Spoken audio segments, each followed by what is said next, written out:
Udumo kuNkulunkulu kweliphezulu nokuthula emhlabeni kubantu abathokozelwa nguye. Ngubaba uNsibande uyakubingelela. Ngithi uJesu Kristu eyinkosi. Ngikubingelela ngesivumo sethu esihle. Hayi, ngiyambonga uNkulunkulu ongiphile lolu suku namhlanje. Ngiyambonga kakhulu, ngiyamdumisa. uNkulunkulu wethu uyasithanda. uNkulunkulu wethu unobubele, unesihawu, uluthando uqobo lwakhe. Hhayi-ke, ngiphatheke kabi nokho namhlanje ekuseni. Ngiyanitshela nje ngoba ukuze nikwazi nani ningangeni ekulingweni. Ngithintwa omunye umzalwane uyangibikela ukuthi useyaphuma ekhaya lezwi, number 1. Number 2, i-appointment yakhe akasezu kuyidinga ngoba uyaphuma ngoba mina ngishumayela ukuvunywa kwezono. uJesu yena wamenzela yonke into esiphambanweni. Asikho isidingo sokuvuma izono. Ngayizwa inhliziyo yami ithi ibuhlungu. Yazi imdala lo muntu ngeminyaka. Hhayi, abuhlungu inhliziyo yami. Namanje sebuhlungu, it pains me ukuzwa ukuthi khona umuntu uphuma ekhaya lezwi athi uxoshwe ukuthi kuvunywa izono. Usehlalile lo mzalwane, angazi ukuthi udidwe yini. And abantu bayadideka yilento. Athi uJesu wayenza yonke into esiphambanweni. Phela uma yenza yonke into esiphambanweni, pho sizohlulelelwane. Kusho ukuthi wonke umuntu ophuzayo, nophingayo, nobulalayo uzongena ezulwini ngoba phela uJesu wawenza umsebenzi esiphambanweni. Umuntu uzoyingenela nje ezulwini. Pho sizihluphelane kangaka. Sizihluphelane ngempela. Hayi, ngiyeke ngingaphenduli, ngithule ngingamphenduli. Ngithandaze ngithi Nkosi ngishiyela kuwena, ngithanda ukuphendula ngoba uyangitshela, akangibuzi uthi usephumile. Hhayi-ke, ngibonge kona lokho ukuthi ungihloniphile washo, noma bengingadingi ukuthi asho, kodwa-ke uthande ukuthi angitshele. Hhayi, kuthi emva kwesikhathi athi uNkulunkulu ngithumelele onke lamavesi akhuluma ngokuvunywa kwezono. Ngase ngiyawathumela, ngase ngiyathula-ke. Bafowethu, ningakhohliseki. Maningi amavesi akhuluma ngokuvunywa kwezono eTestamenteni Elidala naseTestamenteni Elisha. Uma ufunda u-1 John chapter 1, qala ku-verse 5. U-verse 7 yena okhulunywa ngokuvunywa kwezono, kodwa uqala ku-verse 5. Uthi umpostoli Johane, yilo lelizwe esalizwa kuye nesinitshela lona, okungukuthi uJesu ufundisile ngokuvunywa kwezono. Mina ngiyazi lento. Ufundisa kanjani uJesu ngokuvunywa kwezono? Azi ukuthi uze esiphambanweni afike asenzele umsebenzi. Balimala abantu. Kodwa ngeke sisho lutho-ke, ngoba kukhona leli vesi elibuhlungu elithi khona abantu abadalelwe inkazimulo kaNkulunkulu, okungukuthi khona bangayidalelwe. Khona abantu abadalelwe ukuphila okuphakade, okungukuthi khona bangakudalelwa. Ungaphuma usukhona phakathi ekhaya lezwi, ukhishwe ukuvunywa kwezono, uphume.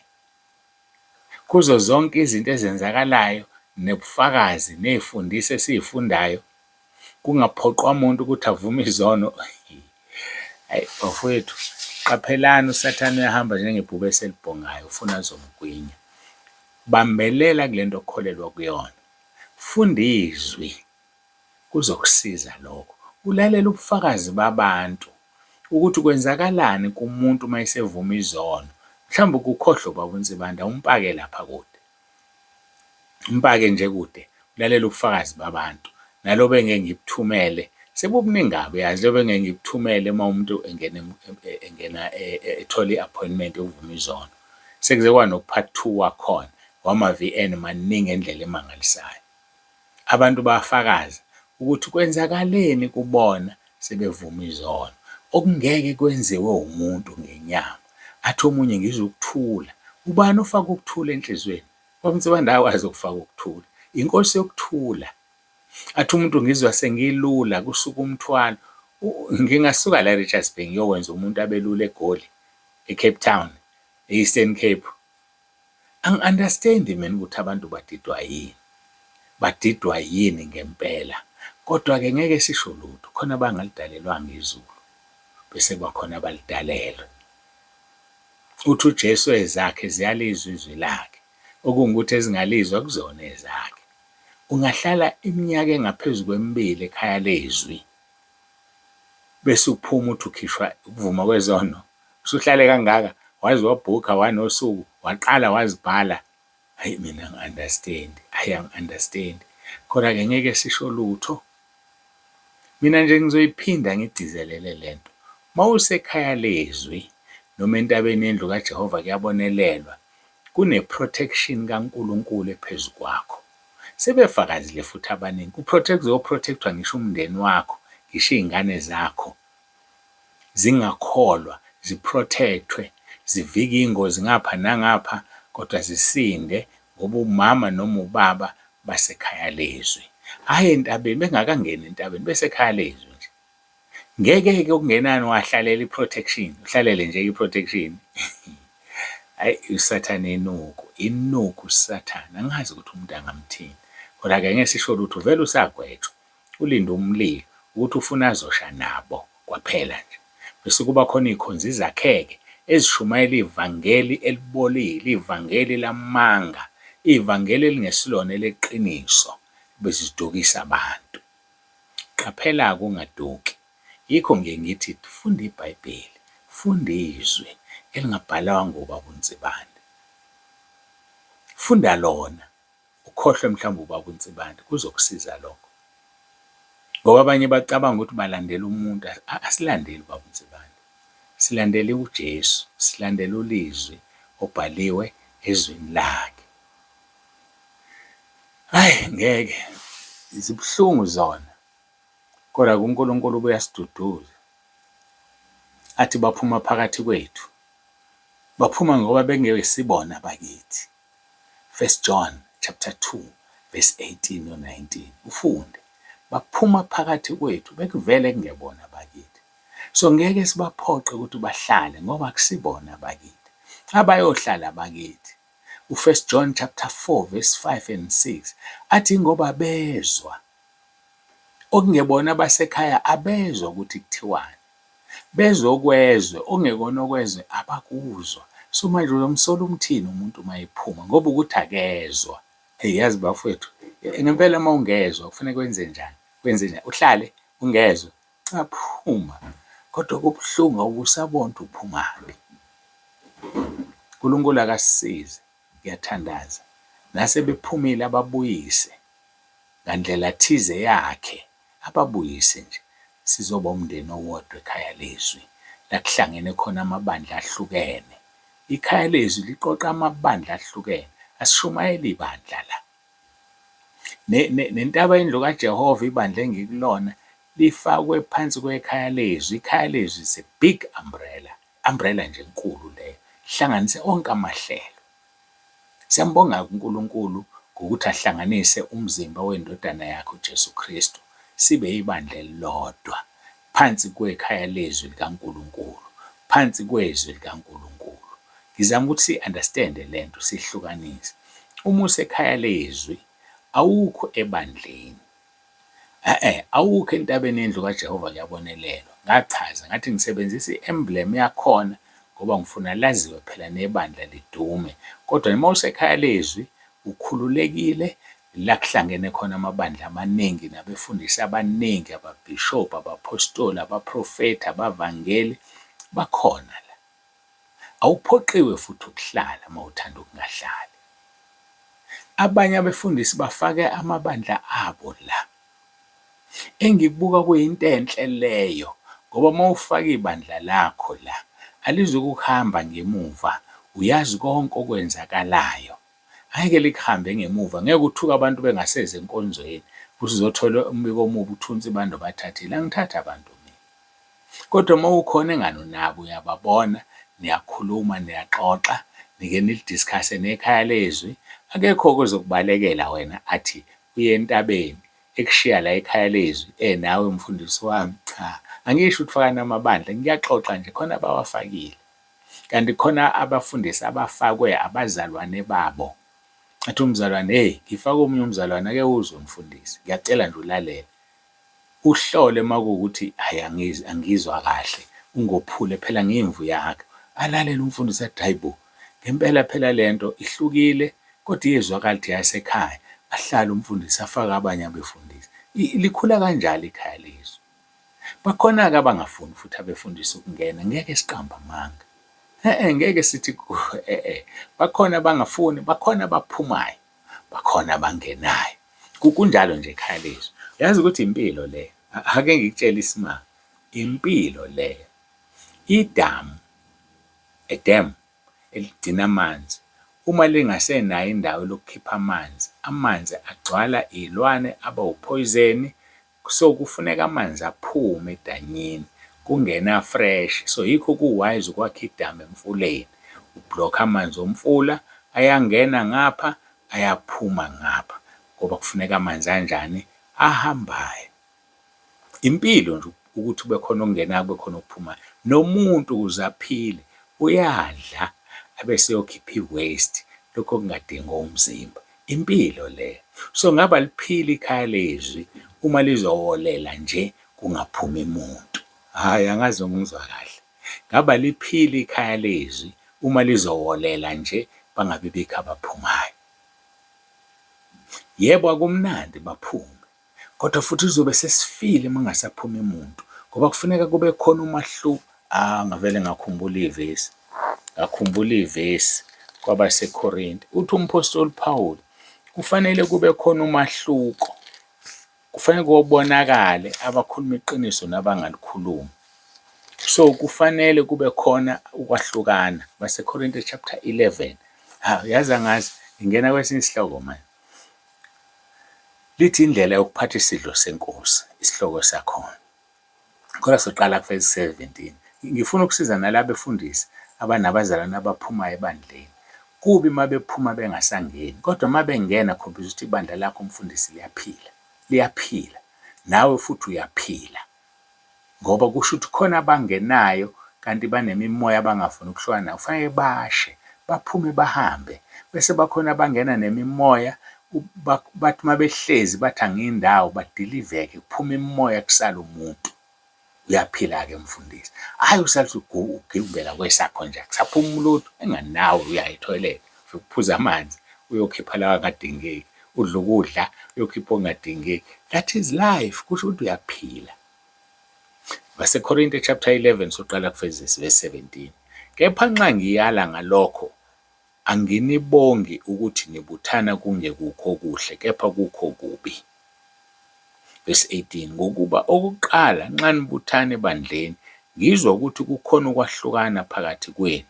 Kanxanye ngiyakholwa yikho. Ibandla liyahlukana, alukwazi ukuzwana, alukwazi ukuba into eyodwa. Angiphinde 17 and 18, kepha nxa ngiyala ngalokho, anginibongi ukuthi nibuthana kungekukho okuhle, kepha kukho okubi. So leli bandla futhi libe libuthane, libe nemihlangano emibi, kodwa isikhathi izinto ezingafanele. Verse 18, ngokuba okokuqala nxa nibuthane ebandleni, ngizwa ukuthi kukhona ukwahlukana phakathi kwenu. Nganxanye ngiyakholwa yilokho. Ukusho ukuthi naye ufike kwanento dada ngeke. Bahlukana abazalwane, kodwa usethi nganxanye ngiyakholwa. Ulalelisiseke. Uverse 18, ngokuba kumelwe, elisigama lokumelwe kuphoqelekile. Kumelwe kube khona amaqembu phakathi kwenu, ukuba abaqinisileyo phakathi kwenu babonakale. So mase sizovele senganxanye singathi singamanzi, kuronke. Kufanele kube khona amaqembu amabili ebandleni nebandla. Kufanele kube khona amaqembu amabili ekhaya lezwi, kuze babonakale abaqinisileyo, ngokuthi kubonakala abanamanga baphume. So umfundisi, uma ibandla lakho lingena kuleyo phase yokuphuma kwabantu, yenza sure wena ukuthi kukhona abasha abangenayo. Njengokuthi nje uma uhanjiswa isisu, uyakaningi etoilet sihlambulukile, kufanele udle, kufanele uphuze amanzi ukuze uzoba dehydrated. Akube khona okungenayo ukuze kube njani, ungaphelelwa amandla. Uma ungase usulokhu ugqigqa etoilet, ngokubona uma ukhishwa isisu ebusuku, ugcina usuphelelwa amandla, kusekuseni uphelelwa amandla ngoba kusebusuku awudli, awufaki lutho, awuphuzi lutho.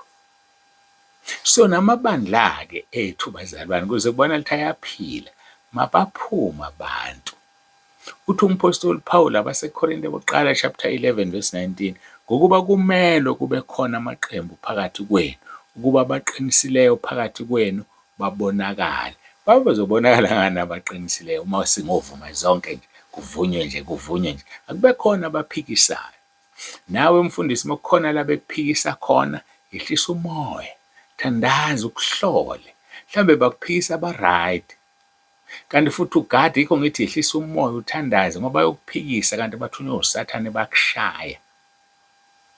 Kodwa kona kufanele kube khona ukwahlukana. Ngingangena kwesinye isihlobo ngingaqondile, kodwa sengingenile. Sekuphelile-ke ngokwalokho, angingakuxubeki nokunye. Kusho ukuthi asisayanga-ke lapha emkhulekweni weNkosi uJesu. Sesigcine khona la, sikhuluma ngokudabuka kwabantu abaphuma ekhaya lezwi, sicacisa ukuthi kufanele baphume, futhi kufanele sibangenise. Kukhombisa ukuthi ikhaya lezwi liyaphila, kuba nomuntu uyadla, abuya endlini encane ayokukhipha sekudlile. Namanzi, idamu liba namanzi awuphoyizeni mase lingasawakhipha amanzi. Ngisho ney'lwane ziyadla zibuye zikhiphe. So impilo injalo bazalwane. That is life. Nawe kwelikamoya kufanele udle izwi likaNkulunkulu, uhambe uyokhipha okungcolile osukwenzile, inhlambuluko leyo. 1 John chapter 3 verse 3, bonke abanethemba lokubona iNkosi uJesu bayazihlambulula. Uyabona ukuthi ukufa ungazivumi izono, ukufa kwelikamoya, ngoba phela isekho wena into oyikhulumayo noyikhiphayo. Vele nje uJesu wawenza umsebenzi esiphambanweni, uvala umlomo wakho. Wone lapho ulimaze, lapho ukhulume kabi, hawu uJesu wawenza umsebenzi esiphambanweni, uvala umlomo wakho. Hawu, ulimaza abazalwane nje. Hawu, engani unemicabango emibi, unemizindla emibi nje. Hawu, nansi inkanuko namaphupho amabi, uJesu wawenza umsebenzi esiphambanweni. Yabona ukuthi ifile leyo nto? Nawe ufile uma ukuleso simo. So kufanele sihlambuluke, kufanele sidle izwi likaNkulunkulu, lisikhombisa ukweduka kwethu, sikhiphe, singene ethoyilethi likamoya. Ngake ngayichaza lento, ngathi ubaba uNsibando njengethoyilethi. Uma uya ethoyilethi, ufike ungene, uvale, ukhiye. Alisho ithoyilethi ukuthi angithembi ukuthi awukhishwa-ke isisu wena. Ave ngingcolisile usibani, bekhishwa isisu. Cha, livala umlomo walo, wenza umsebenzi, uzikline, uflashe, kuhambe. Alithi vu. Ile nto uNkulunkulu angifundisa yona, wathi uma umuntu ezovuma isono, angikhulumi ngezono zakhe. Ngisho abazalwane, abazali belethe iy'ngane zabo, angikwazi ukuthatha into ekhulunywa ingane ngiyoyitshela umzali. Angikwazi, ngoba ngiyithoyilethi phela mina. Kufanele lokhu kuflashwe, kudlulwe egazini likaJesu. So-ke uma ethi umuntu akufanele zivunywe izono, akahlale phela angayithoyilethi, aqhubeke nokudla nje angayithoyilethi. Sibone ukuthi uzophila yini. Yabona ukufa kukamoya lokhu, ukungavumi izono, ukungazihlambululi, ukufa kukamoya. Athi umuntu uJesu wawenza umsebenzi. Uyazi uze wathini? Wawenza umsebenzi ngingakazalwa. Uthumela i-VN, wawenza umsebenzi ngingakazalwa. Ngeke-ke ngiyihluphe ngendaba yokuvuma izono. Ngathula, yazi ngathula, ngayenza ukuthi ngiyalimala-ke manje. Sengisebenze kangaka, kusekhona abantu abadukiswa abanye abantu kalula nje. Ayike, asigoqela inkonzo yanamhlanje igcine isinje. Nami bengingaqondile, bengicacisa nje indaba yokuvuma izono bafowethu. Igcwele eBhayibhelini, uPaul wazi ivuma izono naye ngenhlanhla yakhe kuJesu uqobo, ufunda iZenzo 22. uPaul wazi ivumisa izono kuze kushiswe impahla laphaya. uJohn lapha sengishilo 1 John ukukhulumile ngovunya kwezono. kuJohn chapter 42 verse 10, noma uqala kuverse 7 kukhulunywe ngovunya kwezono. uJoshua 7 verse 19 and 20 kukhulunywe ngovunya kwezono. Izaga 28 verse 13 kukhulunywe ngovunya kwezono. AmaHubo 32 verse 1 and 2 kukhulunyiwe ngokuvunywa kwezono. Isaiah 59 verse, hayi mina ngazi. Angilikhumbuli mina nisho elilodwa elithi uJesu usawenza umsebenzi ningazivumi izono. Hayi angilazi lelo. Jesu wawenza umsebenzi ningazivumi izono. Indlela abantu abazihumushela ngayo. Asilithathe njengoba linjalo izwi singalihumushi. Ngoba uthi uJesu ekugcineni lapha kwisambulo owenezela utho kuyokwenezelwa zonke inhlupho ezibhalwe kule ncwadi. Osusa utho kosusa isabelo sakhe emthini wokuphila. Hhayi-ke silithathe nje izwi lenkosi ngoba linjalo. Libuhlungu, limnandi, lithathe ngoba uzojabula ngale kwethuna. Asiguqe sikhuleke.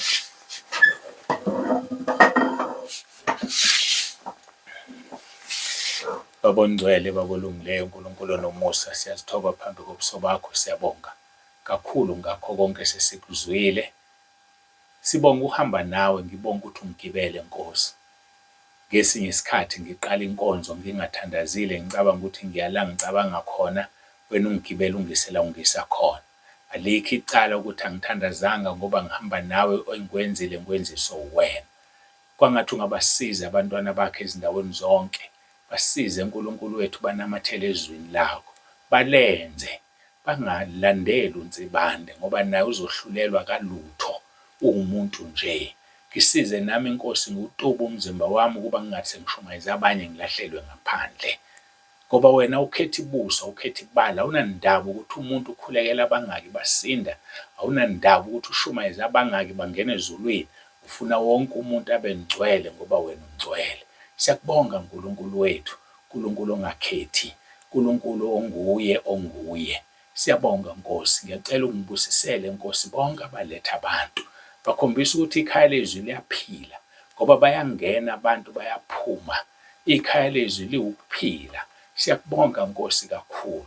Siyabonga babusisa abaletha abantu baqhubeke babalethe. Okukhulu siyacela Nkosi ukuthi abangenayo babe baningi kunabaphumayo. Njengokuba noma nathi siyozikhulula endlini encane, asikhiphi okulingana nesikudlile.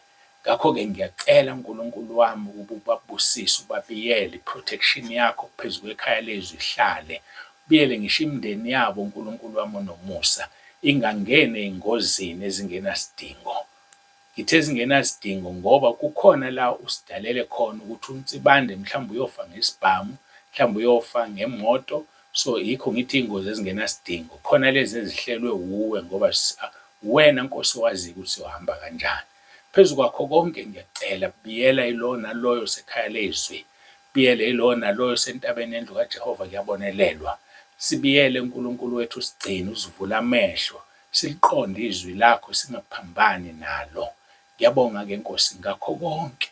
Busisa wonke umuntu olalele, noma uzobuka le nkonzo ku-YouTube, noma uzoyishera, mbusise Nkosi. Udumo lonke silinikeza wena, uJesu Kristu yinkosi. Amen.